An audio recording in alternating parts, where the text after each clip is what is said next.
ከባልሽ ጋር ስትኖሪ ሊኖሩሽ የሚገቡ አዳቦች። ሳሌህ ሚስት የአይን ማረፊያ ብቻ ሳይሆን የልብ ማረፊያ ነች ይላል። አንደኛው ባልሽ ከማስቆጣት አላህን ፍሪ፣ ባልሽን ከማስቆጣት አላህን ፍሪ ይላል። አሰላሙ አለይኩም ወራህመቱላሂ ወበረካቱ። ውድና የተከበራችሁ የዜና ቤተሰቦች እንደምናችሁ፣ ሰላም ናችሁ? አልሐምዱሊላህ ከኔ ሁሉ ሰላም። ቪዲዮን በላይክ ጀምሩ። ላይክ ትረሳላችሁ ብዙ ጊዜ እና የትም ስትሄዱ እኔ ቤት ብቻ ሳይሆን ሁሉም ቦታ ላይክ አድርጉ እላለሁ። እና ደግሞ ሰብስክራይብ ሳታደርጉ የምትከታተሉ ልጆች አላችሁ፣ ሰብስክራይብ አድርጉ። ምን ችግር አለው? እኔን ይጠቅመኛል፣ እናንተን ደግሞ አይጎዳችሁም። ብረት አይደለም አይደል? ስለዚህ ጀዛኩሙላሁ ኸይራን፣ አመሰግናለሁ ስለምትከታተሉኝም። ስለዚህ ሰብስክራይብ አድርጉና ሁሌ የደውል ምልክቱን አጥቁሩ። ከዛ ይመጣላችኋል የሚለቀውን ቪዲዮ እና ኮሜንት ስር ገብታችሁ አስተያየትም ስጡ እላለሁ። ሁለተኛው በክብሩ በገንዘቡ በልጆቹ ላይ ታማኝ ሁኝለት። ሶስተኛው የግል ችሎታውንና ተሰጥኦውን አወድሽለት። አወድሽለት። ወንዶች በጣም ይፈልጋሉ እንደዚህ አይነት ነገር።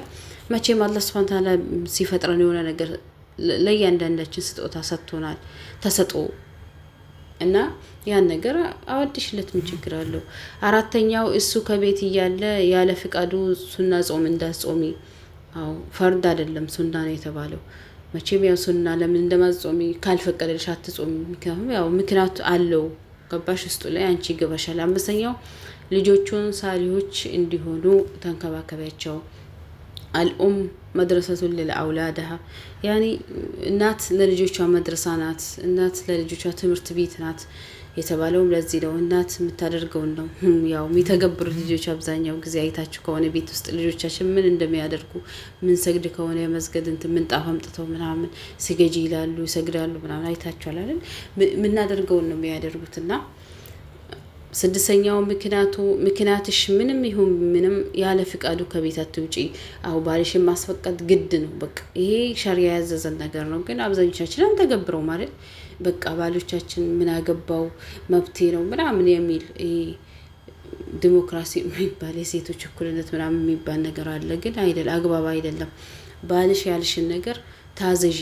ረሱል ሰለላሁ ዐለይሂ ወሰለም እዚህ ምድር ላይ ለሰው ቢሰገድ ኖሮ ነው ያሉት። ያው ለሰው አይሰግድም። ለሰው ቢሰገድ ኖሮ ሚስት ለባሏ እንደምትሰግድ አዛት ነበር ነው ያሉት ሰለላሁ ዐለይሂ ወሰለም። የባል ሐቅ በጣም ከባድ ነው። እኛ እንደምናስበው አይደለም። የሱን ሐቅ መወጣት ራሱ በጣም ከባድ ነው እና አላህ ሱብሓነሁ ወተዓላ የምንወጣ ያድርገን። እና ያው እንደዛ ሲባል ደግሞ ወንዶች ሴቶችን በድሉ እየተባለ አይደለም። እናንተም ኃላፊነት አለባችሁ። ሰባተኛው ቅርብ ዘመድ ቢሆን ያለ ፍቃዱ ሌላ ሰው ወደ ቤት አታስገቢ። ቅርብ ዘመድ ቢሆን ወንድሙ ቢሆን አንቺ ወንድሙ ቢሆን በቃ ያኔ ምናምን አይቻልም እንደ ሸሪያችን። ስምንተኛው በቁጥር አንድ ላይ ትኩረት የምትሰጪው ሰው ባልሽ ይሁን። እንዴ ቀላል ምን ሆናችሁ ሴቶች እንዲያስቡ። ለእናትሽ ያኔ ማታሳያትን ነገር እኮ ነው እንትን የምትይው አይደል እንዴ? እኔ በጣም የሚያጅበኝ ይሄ ነው እና በጣም ከባድ ነው ሁሉ ነገር። ያኔ በጣም ብዙ ነገር ነው ያኔ እዛ ውስጥ ያለውና ትኩረት መስጠት ያለብሽ፣ ማክበር ያለብሽ። ያው ሌላውን ሰው አታክብሪ እያልኩ አይደለም፣ ግን ክብር ልሰጪው ይገባል። በቃ ለሱ በጣም ማለት ነው። ወንዶች በጣም ክብር ይፈልጋሉ ከሴቶች። ዘጠነኛው አላህን ከማመጽ ውጪ በሆነ ነገር ሁሉ ታዘዥ። አላህን ማመጽ ሽርክ ሊሆን ይችላል፣ የፈርድ ጾሞች ላይ ያለውን ነገር ሊሆን ይችላል ምናምን፣ እሱን እንዳትታዘዥ። ይሄ ከባድ ነገር ነው እና ሌላ ነገር ከሆነ ታዘዥው ነው። ከዚህ ውጭ ያለ ነገር ለቅሶም ሰው ሞቷል አሁን ብትባይ ሳታስፈቅጂው እንዳትውጪ። እንደ ሸሪያ ይፈቀዳል። ያኔ በቃ የጨካኝነት አይደለም። በቃ ለባልሽ ያለው ቦታ ሾፊ። እንግዲህ ይህን ነው። ዘጠነኛው አላህን ከማመጽ ውጪ ነው። ያው የአስረኛው ከአንቺ ጋራ የሚቆይበት ሁኔታ አመቻችለት። ያኔ በቃ እናንተ ታውቃላችሁ። 11ኛው በውሸት ሁሌ አዲስ በውበትሽ ሁሌ አዲስ ሙሽራ ሆኝለት። ራስሽን ተንከባከቢ ማለት ነው። 12ኛው ከገንዘቡ ያለ ፍቃዱ አታባክኝ። ገንዘቡን ያለ ፍቃዱ አታባክኝ። ማባከን በየትኛውም ሁኔታ ማባከን አይወደድም። ኩሉ ወሽረቡ ወላ ተስረፉ እንደ አላህ ላ ዩሂቡ ሙስሪፊን። አላህ አባካኞችን አይወድም። ብሉ ጠጡ ብሎናል። አላህ አባካኝን ሰውን አይወድምና አታባክኝ። አብሮሽ ሲቀመጥ ጸጣት በዩ። 13ኛው 14ኛው መልካም ሲሰራ አመዝግኙ። አመዝግኙ። ባሎች ምስጋና ይፈልጋሉ። በእርግጥ ግን እኛ ሴቶች ረሱል ሰለላሁ ዐለይሂ ወሰለም ተጠየቁ፣ ለምንድን ነው ሴቶች ጀሃነም የበዙት ብለው ተጠየቁ። ሴቶች እኮ ጀሃነም የበዙበት ምክንያት አንደኛው ምላሳቸው ነው፣ በምላሳቸው። ሁለተኛው ባሏን ትከዳለች። ባልን መክታ ያኔ የሆነ ነገር ያደርግልሻል እኮ ትከጂዋለሽ። በቃ ምንም አላደረከልኝም፣ አንተ ምን አድርገህልኝ ታውቃለህ ምናምን። ይሄ በጣም ጀሃነም ውስጥ የሚያስወረውረን ነገር ነው። አላህ ይጠብቀን እና ይሄን ነገር ተግብሪ ማለት ነው። 15ኛው መልካም ንግግር ቀልጂው። መልካም ንግግር ቀልድ ያው ትቀልዳላችሁ አይደል? ሐላል ነው፣ በቃ ሰደቃ ነው። መልካም ንግግር ለማንም አይደለም፣ ለባልሽ ለሐላልሽ። 16ኛው ወሬ አታብዢ። ለወንዶች ጠላት ማለት ይሄ ነው። ወሬ ስታበዢ ከሰዎች ጋር ምናምን ስታወሪ አይመቸውም ብዙ ወንድ ማለት ነው። እንደዚህ አይነት ነገር አይወዱምና በዚህ አይነት ነገር ተጠንቀቁ ማለት ነው ሴቶች።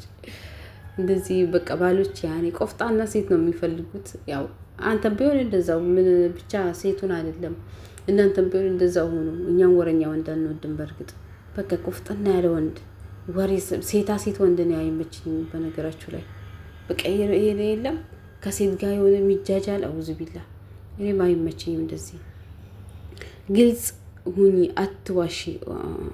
ውሸትማ በጣም ከባድ ነው። ለትዳር አይደለም ለማንኛውም ኖሮ እንኳን ውሸት ከባድ ነው እና ታማኝ ሁኚ። ውሸት አመቱኝ ያኔ ታማኝነት ለራስ ነው ሲጀመር እና ታማኝ ሁኚለት፣ ውሸታም አትሁኝ። ግልጽ ሁኚ። ለባልሽ ግልጽ ነው። ከባልሽ ውጪ አትመልከቺ። ላ ሐውለ ወላ ቁወተ ኢላ ቢላህ። አላህ ከዚህ ይጠብቃል። ከባላችሁ ውጪ አትመልከቱ። ሌላ ወንድ እንዳያምራችሁ። ሌላ ወንድ የሰማሽ ነው። ባልሽ ነው። በቃ ምንም ይሁን ምን ላንቺ ንጉስ ነው። ንጉስ አድርጊው። 19ኛ ሲስቅ ሳቂ፣ ሲያለቅስም አልቅሺ።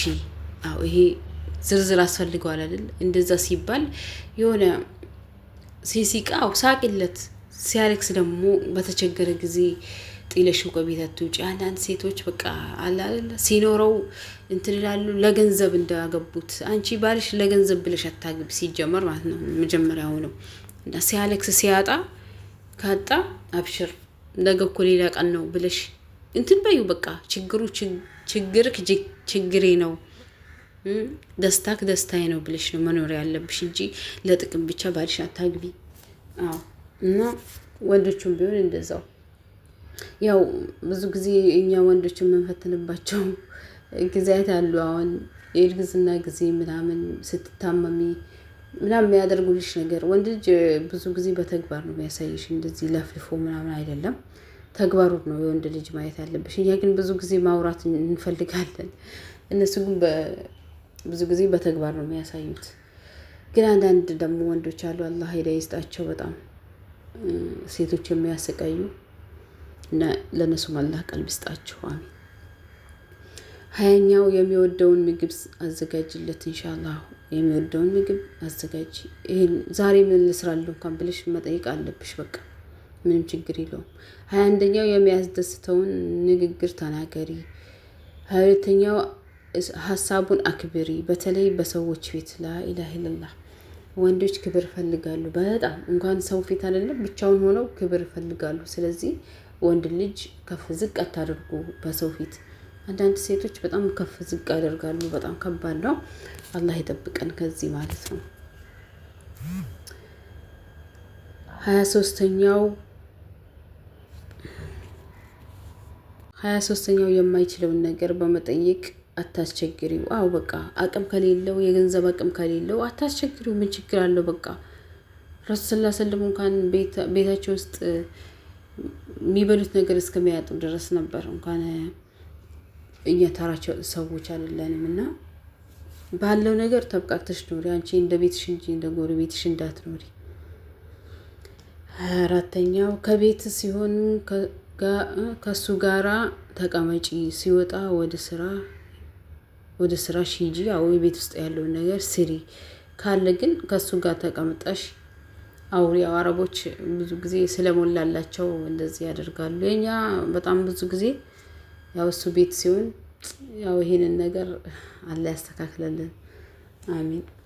25ኛው ያሉሽን ችግሮች ለመናገር አመቺ ወቅት ምረጪ። ያው ባልሽ በሚናደድ ሰዓት ወይ ደግሞ ከስራ እንደገባ ምናምን በቃ የሆነ ጭቅጭቅ አታድርጊ። ወንዶች ሰላም ይፈልጋሉ በጣም ማለት ነው። ኢቤስ ሲገባ ሰላም ይፈልጋል ወንድ ልጅ። ወይ ከሰው ጋር ተጣልቶ ሊመጣ ይችላል። በቃ የሆነ ነገር አጋጥሞት ሊመጣ ይችላል። በቃ ዝም በዩ፣ ሰላም መጣህልኝ ምናምን ብለሽ ሀላልሽ እስከሆነ ድረስ በቃ የሚፈልገውን ነገር አዘጋጃጅተሽ ምናምን ነው እንጂ ጭቅጭቅ አይፈልጉም ወንዶች። በቃ በጣም ነው የሚያስጠላቸው። ቤት ሲያስቡ ያንቺን ጭቅጭቅ ልትርክ የሚያስቡ ከሆነ በጣም ከባድ ነው። አላህ ይጠብቀንና አላለቀም። ክፍል 2 አመጣዋለሁ። አላለቀም በጣም ቪዲዮ ስለሚረዝም በዚህ ላብቃና እስከ ስንት ነው ያመጣሁት? እስከ 24 ጀምሬ ያቀርባለሁ ኢንሻአላህ። እስከ 42 ነው ነጥቡ ማለት ነው። እና ኢንሻአላህ ሌላ ጊዜ አመጣዋለሁ። ሰላም አለይኩም ወራህመቱላሂ ወበረካቱ።